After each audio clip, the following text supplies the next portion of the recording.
you mentioned that you feel that women have this pressure to, be the best version of themselves and kind of be available to everyone else. Let me know if I'm kind of No, misinterpreting what. no, you're right. Yeah. So what do you think led? How do you?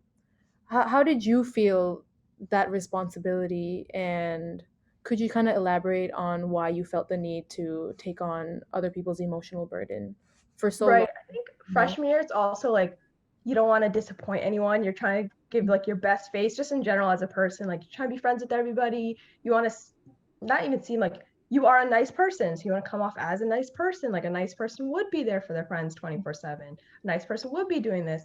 But also on top of that, being a woman shouldn't has like that stereotypical maternal instinct. So it's like if you automatically say like, no, I don't want to deal with this right now, it's like you don't like you should be good at emotional stuff. Like you should Yeah. be there for like a person like as like a maternal figure. Like that should be like an innate thing. And people, I think, take that to granted. Take that for granted, and they're like, okay, we'll just use you 24/7 then because you understand. Especially like guys, like I have guy friends also like who were like struggling mentally, so they did rely on me a lot. So like, oh, you are always like such a good listener, like blah blah blah, and like they always rely on their girl, like their friends who are girls Hmm. because they listen better. Because guys sometimes like they don't have the patience to listen, and it's like, oh, like it's not that big of a deal, dude. You're fine. They'll brush it off because they'll tell me that's like, oh, I told my guy friends and they didn't care. I'm like, oh, but I think it's definitely like that stereotype too, where it's like everyone knows like, oh, like you can rely on your girlfriends. Like you kind of want to keep that up too. You don't want to be like the disappointment. You don't want to Hmm. seem like the B word. Yeah. Not sure if I can swear on here. Yeah.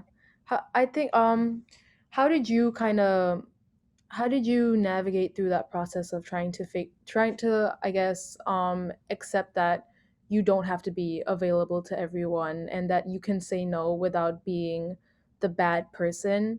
Because I know, just speaking from my experiences, or just, understanding what you're talking about, the pressure that women feel, that you can often feel like what you're doing is maybe morally wrong, or just, that's not Right. what you're supposed to do because it's wrong. How did you go from feeling that responsibility and feeling that you would be the bad friend or the disappointment if you weren't there for them, to accepting that you need your space and your boundaries? Right. Honestly, I think at least like so freshman year you're already like a mess. Like you're going to so many new experiences, like you have no idea how to navigate anything. It's your first time experiencing so many different things. Um Honestly, like at first I was very like confused and hurt because obviously they're gonna retaliate too because it's they're like how dare you like or like when you like finally cut them off it's like you have that feeling of guilt. But I think now like in more of my future relationships, like I can bring it out in more of a healthy way. I can like not just bring it up like, hey, I need space. Like, you bring it up in a nice, calm manner. So they understand too. I think freshman year, the way I brought it up, the way I cut them off, it was very like it was very messy. I pretty much just stopped texting them. I pretty much like no explanation, nothing, which worked for me. I needed that, but it could have been done in a better way. Would they have listened if I did it in a better way? Probably not. But I think at least if you do like end up cutting someone off in a bad way, feeling guilt is okay. Like you're gonna feel guilt. That's just human. It's okay. But that doesn't mean that what you did was wrong either. Like you can feel guilt, but you should also know like you did this for yourself. That's what matters first and foremost. Like first and foremost.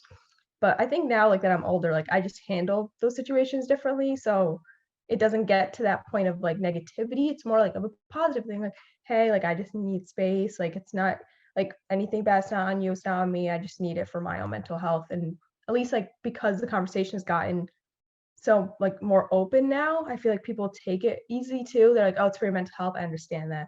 Like I had a roommate situation this year. As soon as like I said, like I need to go home for my mental health, they were all very accepting. They're like, oh, for your mental health, I totally get it. Like, was it because of them as well? Yes, a bit, but I said like foremost it was for my mental health, and they all understood immediately. So I feel like that could have been, and it was a pretty bad situation, my roommate situation. But if I did just like end it angrily, which I had a lot of anger in me, it would have ended just as badly as it did freshman year. But I feel like as we grow up, we handle our situations a little better.